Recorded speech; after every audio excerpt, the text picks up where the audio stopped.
Bonjour, voici donc votre tirage défi pour ce mois de novembre, Amis Poissons. Du sein de la sagesse des royaumes cachés a jailli la carte de la Dame de la Foudre.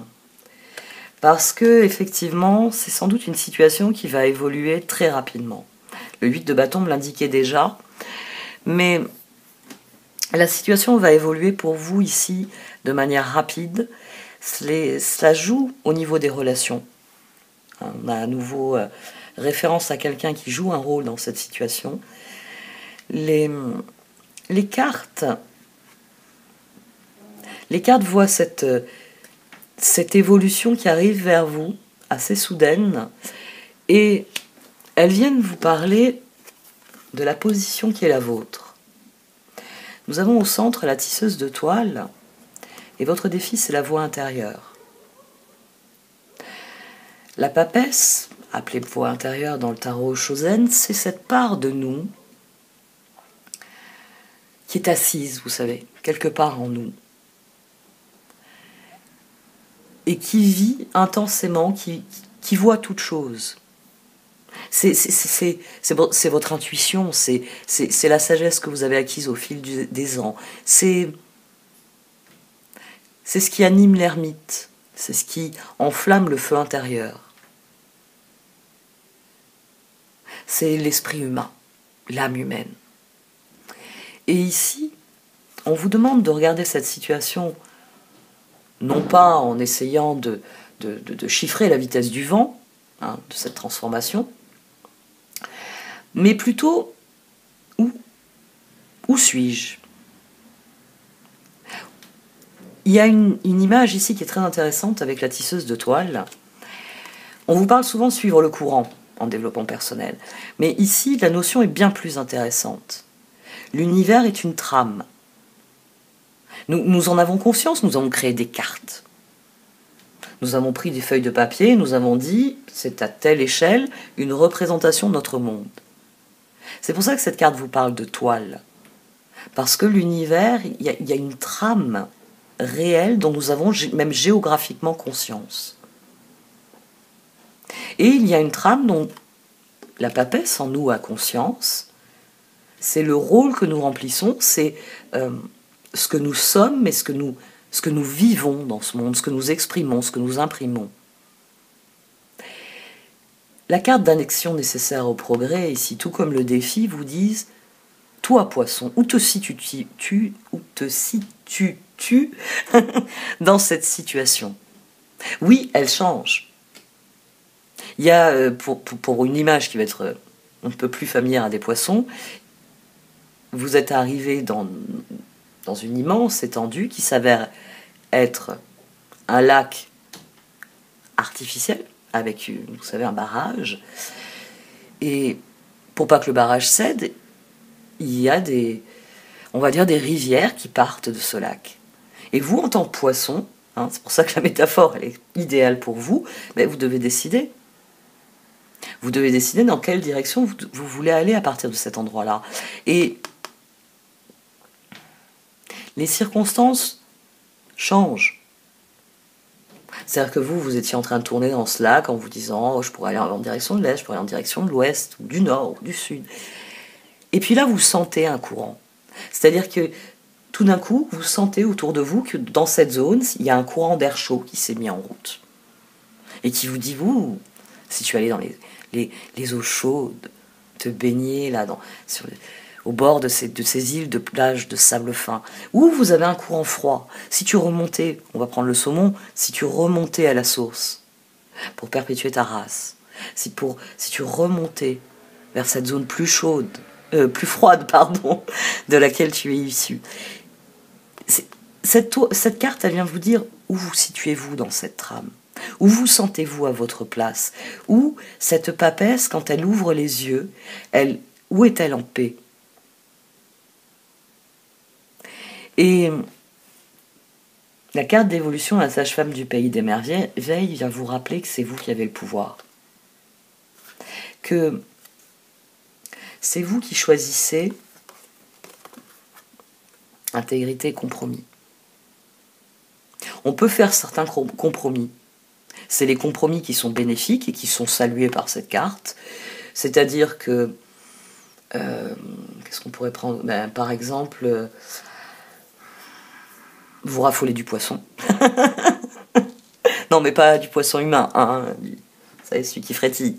Vous adorez le poisson et vous avez quelqu'un que vous aimez particulièrement, ça peut être votre conjoint, ça peut être un enfant, etc., qui a horreur du poisson. Mais c'est pas un compromis négatif que quand vous voyez cette personne, au repas, il soit prévu une viande, par exemple. C'est pas un compromis qui hypothèque la personne que vous êtes. Je dois faire à dîner pour telle personne qui a horreur du poisson, alors que moi j'en raffole, j'en mange à tous les repas. C'est pas grave. Je vais faire autre chose. Je vais lui proposer une viande, ou je vais lui proposer un repas végétarien à base de tofu. Après, si vous ne consommez plus de viande par choix, vous pouvez très bien opter pour ça. Je sais que tu n'aimes pas le poisson, mais tu vois, moi je prépare aussi du tofu parce que j'ai conscience que la pêche massive n'est pas non plus une solution. Vous ne remettez pas en cause une valeur, c'est simplement que vous aimez cette personne et vous avez envie qu'assise devant vous, elle vous regarde et elle dise « Oh, t'es vraiment un très bon cuisinier, poisson. Je me régale. Ce moment avec toi, il est délicieux. » Plutôt que de quelqu'un qui va s'asseoir et qui va dire « Ah, tu sais que j'aime pas le saumon. » Bon, la conversion va être moins agréable, vous croyez pas? Là, le compromis, il n'est pas problématique. Il devient problématique si, par amour pour cette personne, vous ne consommez plus jamais de poisson. Vous aimez le poisson. Vous en feriez votre mode d'alimentation principal. Vous en mangeriez à tous les repas. C'est un plaisir et vous y renoncez pour faire plaisir à quelqu'un. Mais cette personne n'est pas bonne pour vous. C'est une personne qui veut vous priver de quelque chose. Mais pourquoi? Pourquoi elle vous priverait de quelque chose si elle vous aime? Quand on prive, on punit. Pourquoi? Ici, on vous demande de vous positionner, de comprendre que c'est vous qui avez le pouvoir. Et mon exemple est très bon, finalement. Si vous éprouvez le besoin d'aller vers les mers du Sud, allez vers les mers du Sud. Si, par contre, dans ce tourbillon de courant qui s'anime d'un coup, vous éprouvez le besoin de remonter vers le Nord, remontez vers le Nord. Ne subissez pas cette situation. Mon exemple est très bon parce que subir la situation, ça signifierait que vous sentez le courant et vous faites un peu comme... j'aime pas ce type d'exemple, mais vous faites un peu comme Nemo dans le dessin animé, qui se laisse emporter. Vous savez, les images où on voit des poissons qui se font emporter par le courant et qui n'arrivent pas à lutter contre. Et c'est pour ça que le saumon est un bon exemple, parce que dans la réalité, les poissons connaissent leur environnement, et c'est comme les animaux sur Terre que nous observons plus facilement. Quand le courant change, ils s'y adaptent et ils se mettent tout de suite en sécurité. Ils ont un réflexe de survie qui est inné. Vous, ici, c'est pareil. Il y a un tourbillon qui se crée, la situation était stagnante, elle ne bougeait pas, puis tout d'un coup, il y a des gens qui arrivent dans cette situation, il y a des messages qui arrivent, il y a des informations. Eh bien, en fonction de ces informations, ne subissez pas la situation. Prenez-la pour ce qu'elle est. Une situation de votre vie où vous pouvez décider. Est-ce que c'est de l'ordre « je ne mange pas de poisson à ce repas parce que j'ai envie de faire plaisir à l'autre personne, parce que nous nous aimons sincèrement et que nous avons envie de passer un bon moment ensemble et que je sais que le poisson la dispose » et « je ne mangerai plus jamais de poisson pour faire plaisir à cette personne ». Vous avez parfaitement conscience, quand on prend des exemples aussi anodins, de la réalité de cela. Mais je suis quelqu'un qui, pendant des années, n'a pas mangé certains aliments parce que ça déplaisait à quelqu'un. Donc je sais que c'est un exemple qui est anodin, mais qui peut parler à certains d'entre vous. Ici, comprenez bien que ce tirage tout entier vous dit d'accord, les choses changent autour de toi, mais toi tu ne changes pas. Toi, tu sais qui tu es. Dès lors, où veux-tu te positionner là-dessus? Veux-tu aller vers la personne que tu es, la personne que profondément tu es, ou veux-tu t'en éloigner en subissant quelque chose qui ne t'appartient pas et qui ne te ressemble pas? Bon, je m'arrête ici. Bien, comme je vous l'indique sur les fiches informatives, j'ai d'autres projets pour la chaîne qui avancent difficilement faute de moyens. Donc, en arrêtant ici, c'est pour vous rappeler que ce tirage est issu d'une série de tirages qui sont payants, puisqu'il y a une extension dans laquelle je vais développer les autres cartes et je vais développer des aspects plus spécifiques de cette situation.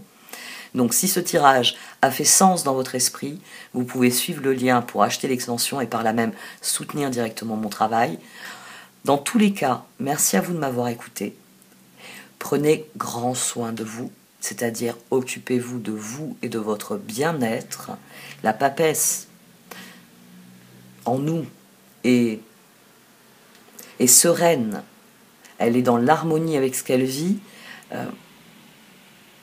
Quand nous prenons soin de nous, de notre bien-être, que nous écoutons notre intuition qui nous dit « Ah non, non, ça tu vas pas bien, tu vas pas bien le vivre. Par contre, ça tu le vivrais bien mieux. » Écoutez cette petite voix en vous.